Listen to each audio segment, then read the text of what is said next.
呢道菜相信大家喺酒樓都經常食到嘅，但係我哋喺屋企點做先好食呢？今日同大家分享個非常之送飯嘅家常菜——蒜頭豆豉蒸魚。其實佢做起嚟真係非常之簡單嘅，我哋喺屋企就可以輕鬆咁製作，咁樣做出嚟真係非常之惹味嘅。接落嚟就跟住我嘅視頻一齊嚟睇下啦。首先我哋先提前準備一條新鮮嘅魚啦。呢道菜嗰條魚一定要新鮮嘅，咁樣做出嚟先好食啦。今日我哋就攞2條嘅太陽魚作為示範，用其他魚都可以嘅，羅非啦或者鱸魚啦等等，其他都可以。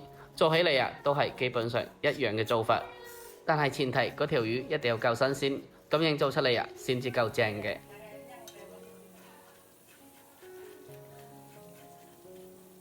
我哋將魚買返嚟之後，需要重新咁將佢進行處理一下嘅，檢查下有冇殘留嘅魚鱗啦，特別係嗰啲窿窿罅罅嘅位置，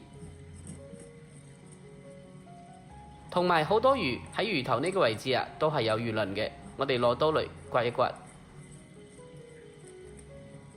我哋將個魚鱗全部去晒之後啦，跟住再將入邊都清理一下，將入邊殘留嘅血啦，同埋所有嘅邋遢嘢全部咁攞出嚟清洗乾淨。將魚全部咁清洗乾淨之後，就係咁啦。呢條魚嘅初步處理我哋就做好啦。跟住下一步我哋將條魚進行改刀，因為呢個位置係比較厚嘅，所以我哋將佢切開。同埋呢邊嘅魚背啦都係比較厚嘅，我哋將佢打上花刀。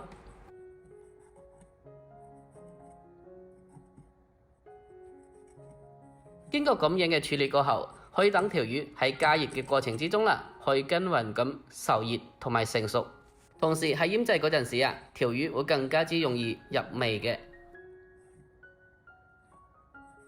我哋將條魚全部咁打上花刀之後，大家可以睇下大概視頻咁就可以啦。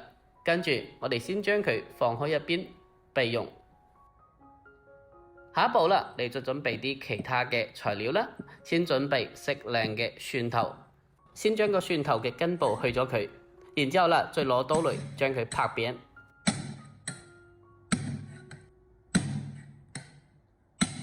將個蒜頭拍過之後我哋就將佢改刀切成蒜蓉啦。呢個蒜頭我哋可以多準備啲嘅，做出嚟嘅醬料多啲，我哋就放冰箱冷藏起嚟。平時蒸其他嘢啦，或者係炒菜啦，都可以用到嘅。跟住我哋就準備一小塊嘅生薑啦，同樣先攞刀將佢拍一下，最後就將佢改刀切成薑蓉。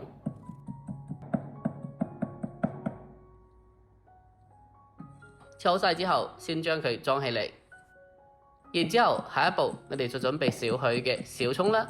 喺呢度我哋要少許嘅蔥白就得啦。將個蔥白切成蔥花，切碎。呢個蔥白唔使好多嘅，我哋將佢切好晒之後裝喺一齊備用啦。剩低嘅蔥尾我哋將佢改刀切成蔥花就可以啦。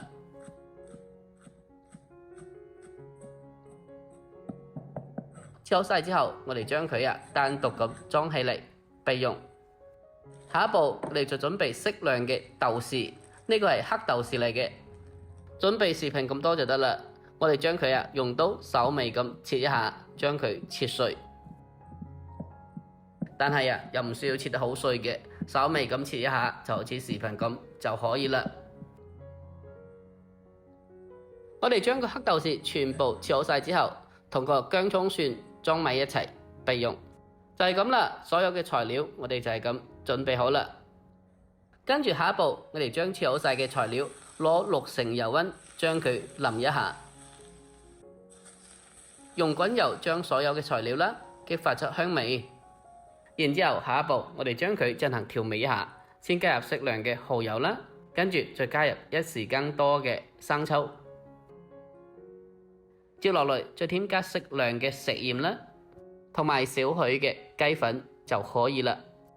調咗味之後我哋將佢攞匙羹撈下佢，將入邊嘅所有調料全部咁撈均勻，撈勻咗之後就可以啦。呢個醬料我哋平時可以一次性咁多準備啲嘅，準備多啲放冰箱冷藏起嚟。平時蒸魚啦，或者蒸排骨、蒸粉腸、蒸鳳爪等等，或或者係炒菜都可以用得到嘅。將個蒜頭豆豉醬準備好之後，跟住啦，下一步我哋將條魚進行醃製處理。我哋先加入適量嘅醬料啦，然後我哋再加入適量嘅食鹽入嚟。因為醬料本身係鹹嘅，所以呢度嘅食鹽就唔使好多啦。跟住啦，我哋再添加1時羹嘅生抽啦，同埋1時羹嘅老抽，增加顏色。再加返少少嘅胡椒粉啦，同埋少許嘅料酒去腥增香。最後我哋再加入適量嘅粟米澱粉啦，冇嘅話土豆澱粉都可以嘅。呢個澱粉啊就係平時所用到嘅生粉咯，加少許就可以啦。咁樣嘅話可以等嗰啲醬料啊可以均勻咁掛喺魚嘅身上，同時加少許嘅生粉，可以等條魚蒸出嚟啊更加之嫩滑嘅。調咗味之後，我哋將佢攞手嚟撈下，將入邊嘅醬料啦同埋魚撈均勻。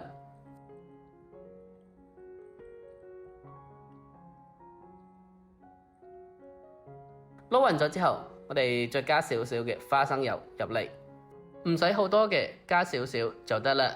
我哋將佢繼續咁撈幾下，撈勻咗之後就可以啦。